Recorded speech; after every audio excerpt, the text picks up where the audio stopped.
Navigation is on every page. It links users to key pages, shows brand identity via logo, drives conversions via buttons or CTAs.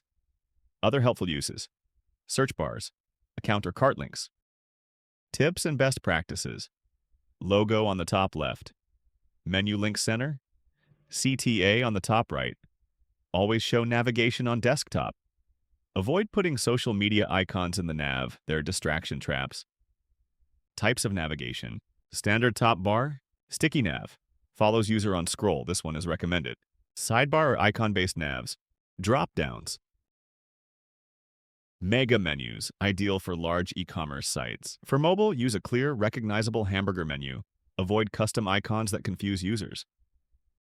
Pro tip: use a sticky nav that hides on scroll down and reappears on scroll up. Top right button CTA. 55% of websites use a top right CTA. Just please follow this convention. SEO impact of navigation. Navigation links tell Google which pages are important. It helps with indexing and crawlability. Good UX equals better engagement equals better SEO. Example: renaming Why Choose Us to How It Works doubled conversions.